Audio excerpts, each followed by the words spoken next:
Hey guys, and welcome back to Critical Cinema. As Justin reacted, he had no clue what we were going to do. But welcome back to the next episode. Today, we're going to be taking a look at an anime film. My first anime, which obviously has to do with ninjas, because I have no clue what anime is about. But yeah, it is Perfect Blue. It's going to be crazy. It's going to be something. Warning to our audience, it is an R-rated film. So just keep that in mind. And once again, we are joined by special guest and co-host Justin Smith. Justin, welcome back to the show. Yo, welcome. I am here. I'm still alive. Can you believe it? I cannot. No, not really. Not after what I just did. Oh, well, yeah. You unleashed your ultimate ninjutsu attack. I did.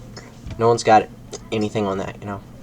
Oh yeah. Also, so when David mentioned this is an R-rated movie, he really means it. So if you are a child, do not watch this video. Yeah. Do not watch this video.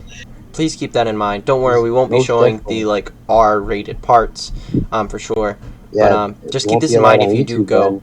If you do go and see the movie afterwards, keep that in mind, and all that stuff.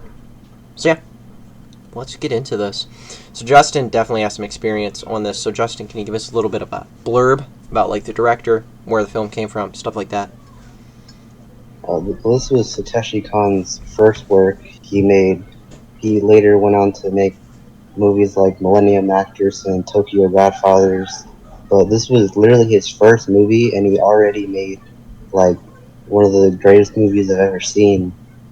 Like in only his first movie. That is very impressive. As he's praised it to me off cam and like all off behind scenes, and over time, like I'm really excited to see what this actually is. What's up, guys? We're gonna get talking. That's right, anime style. About the art style, Justin. Do you wanna tell us about the art style? What your thoughts on it are? The art style in this movie is like purposefully ugly because it's like realistic in a way because the only characters that look like attractive in like an animated sense are like the like characters like Mima who are supposed to be like actresses slash pop idols. So of course, in real life, people like that would also look like attractive. But of course, it's a random 40-year-old Asian guy. It's probably not going to look nearly as attractive. So it's probably going to look really ugly in comparison. And that's how the art style works in this movie. Is most people just look like really ugly, while the like attractive people actually look attractive, which is a lot different from most anime where every character just looks extremely attractive by default. It really grounds it in reality, honestly, and it also enhances the characters that it seems like you're supposed to be following. Obviously, with the main character, the girl, but with one of the guards in the first couple of minutes, he's even called by one of the characters a freak, and the distinction of how detailed his face is compared to other people's draws him out in the crowd from the people you're looking at. So it's really giving you a distinct look at it, and somehow, without you knowing it, is drawing your eyes to certain people, giving them importance just through art. Alright, so another thing we noticed in this film, besides the art style, which is amazing, is the transitions. And there's so many transitions in the film world, and this guy's using them all, honestly. Like, there's the sound ones, that are just like, here's a sound here, and it fades into another thing, or maybe it's a sound that turns into a song, and then now you're in this new scene, or, like, there's so many, like, Justin, which ones have you noticed? Oh, there's tons of them. I think Toshi Kon, at least in this movie, is like better at transitions than Edgar Wright even is, because like Edgar Wright uses them for comedic effect most of the time, but this movie, like as you'll see, especially later on in the movie, he uses it for like extremely dramatic effect and even disorienting effect, and it, like it's so seamless sometimes. Like the one with the where she was opening her door and it showed like the door opening to like the outside of the building where they were walking outside. Just like her walking around shopping and like she would like move her head and then like her head would move while she's dancing, and you transition right back to her dancing.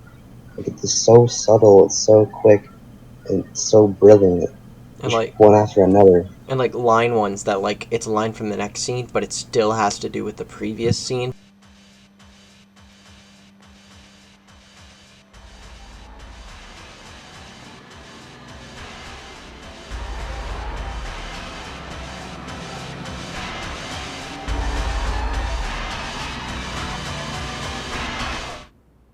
あなた誰なのあなた誰なの The thought process, the amount of work that went into making sure everything connected seamlessly, like just so perfectly, is insane. We're only 13 minutes in, and we're not even at like the parts of the movie like that are like amazing. Yeah, it's still really amazing to watch because of how expertly directed it is. Yeah, I honestly really love it so far. I'm hooked. Let's keep going. Let's go into the full down breakdown of this thing, starting off with cinematography. What are our thoughts on this? Cinematography was really incredible. Like the way that they would like zoom into certain things or like pan to other things that would cut to other things. Like there's a poster of the Cham group and there's only the two of them and zooms into the middle and then transitions to a different scene with Mima in it in the middle of the frame. Or it'll like the usage of color in this movie was extremely interesting. Not just the blues, but especially the reds. Like Yeah, there's almost always like color red in specific parts where something is about to happen or something is happening, and they always know exactly where and when to frame it. They know like exactly where to put the camera to make sure that you understand like the the importance of the scene and the emotion of it. and honestly, the color I'd say takes even more from just that. Like if you look at the first opening scene, concerts going on, their outfits, the people in the crowd, the sky, everything's color is vibrant. It's just popping. But as it progresses with Mina's transformation of becoming an actress and stuff like that, you just see the colors in the world around her. For just personally for me, seem like they're dulling, and it kind of like makes a peak when she's chasing her the pop self, her imagination through the rain, and she herself has reached a place of dullness compared to that of those around her, while the imaginary past version of herself is just so stinking vibrant going through that crowd. And it seems to me like I read it as a metaphor of like she's chasing her innocence, wanting that back because she seemed to have lost it from that transfer from pop star to actor. And she's really, the whole movie is her trying to figure out how to get that back, or if she even can. And Yeah, just like, and there's like multiple other people at the same time who are involved in this, but they like disguise some of them in certain ways, and some of them like don't even like really exist. yeah. And the way they did that, and the fact that like small things that you didn't look at become huge entire sections of the story. Like for example, oh, she got a part as a TV show. That's so cool. But then at the end, you're like, was the TV show real and her life wasn't?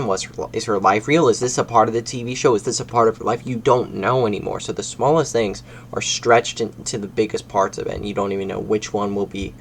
And it's so hard to focus on all that's going on, and yet you can somehow.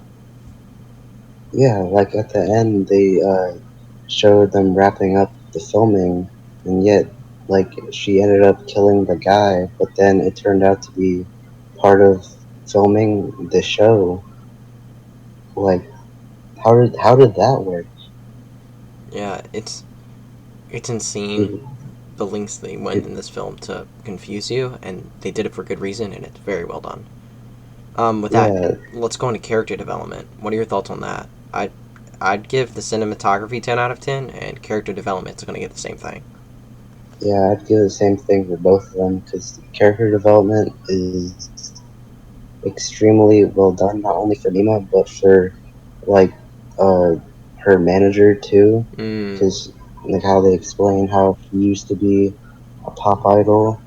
Like when she was watching the scene of her acting in the club, she was like crying to it. So it's like maybe like they don't explicitly tell you, but maybe she like had a similar experience, and that's why she's a manager now instead of a pop idol. Hmm.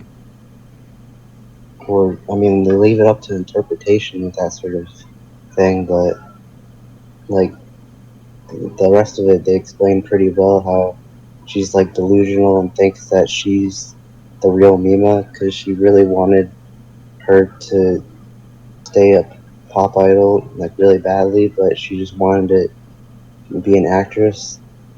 Yeah. And Like, spoiler yeah, alert, but yeah, that's very well done. I believe we have film score. Honestly, I think it was okay.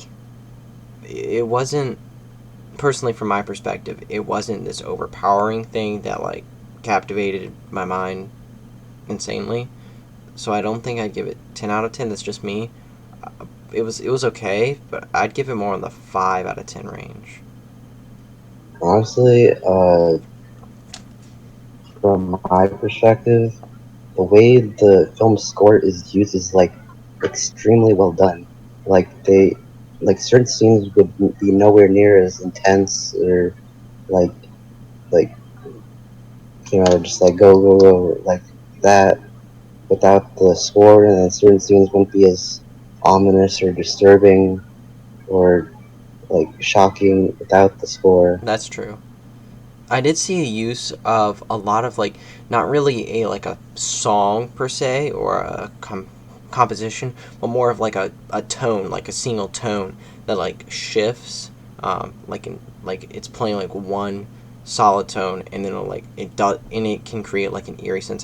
I saw that a couple of times in the usage of it, just like one sound just playing, or one loop that just kept going for certain sections that created like an ominous, um, this creepy feel. Yep, that's what I meant. Yeah, and like certain scenes, they use what is it called, diegetic sound, where the music is being played inside the movie itself. Hmm. Because she's a pop idol, so she used part of pop idol songs. Like the elevator scene in particular is like a really big highlight.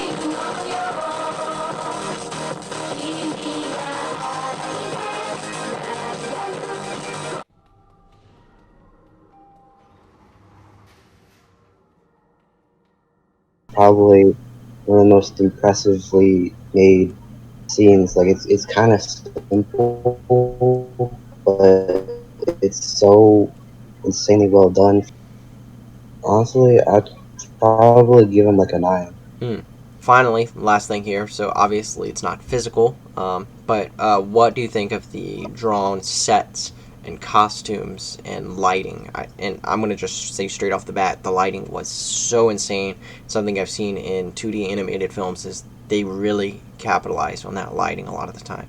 It can be hard to nail, but this one seemed to do that. Oh yeah, they definitely knew what they were doing. Like they really knew how to light every particular scene because they're drawing this stuff. It's not like they're setting up in the physical real world.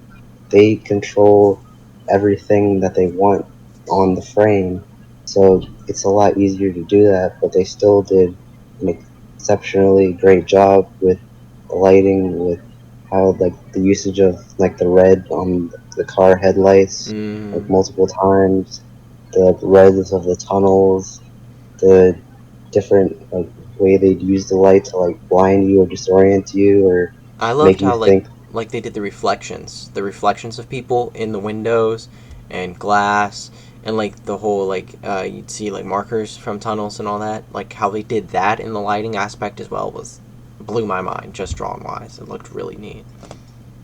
Yeah, it was super like well done, especially for like the way the movie handled its budget. I think it was like on the smaller side of anime movie budgets back then, but they did a really good job with it. Yeah, they definitely did.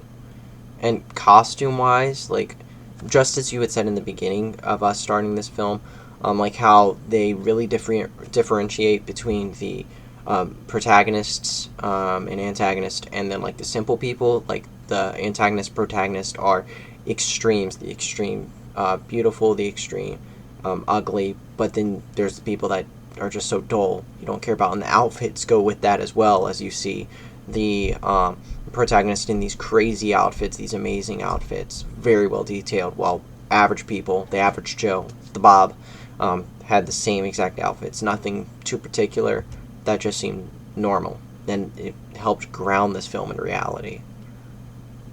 Yeah, it was like extremely realistic because it was just like it was literally just most of the people are like average Japanese people in the '90s, so they just wear the things you'd expect them to wear from that time period and location. And just simple things like that, the grounding in reality, makes it so much more emotional. Because if it was set in a fantasy world, you're going to connect with the character, but not fully, not completely. At least they'd have to make it even harder to get you there. But with grounding it in reality and knowing how the world is and things that have happened, the terrible things that have happened, you can see these things happening, and therefore your connection is more automatic, and therefore they can use that more, which very smart move on their part. So I'd give it all a 10 there. Definitely a 10. Yeah, I give it a 10. So overall, what do we rate this movie? Do we think it's complete garbage? Do we think it's okay? Do we think it's good, amazing, um, or masterpiece? What do we think here? I think it's a masterpiece, honestly. I'd have to It's agree. definitely one of the best thriller movies of all time. Yeah, just dramatize what needs to be dramatized. Don't make things that aren't at all important to the story like extremely important. Yeah, It's like a lesson that a lot of these filmmakers need to be taught. we're talking to you, Hollywood. Talking to you. Yeah, because Hollywood's definitely gonna watch this video Yeah, hands down, all of them. or, George or Lucas. review of Japanese animated movies from the '90s. Yep. Definitely gonna And if any of you are actually. from Hollywood, please comment below. Like, seriously, hit us up. Like, please. Masterpiece movie. We will see you guys next week on Critical Cinema, where we'll be reviewing some movie.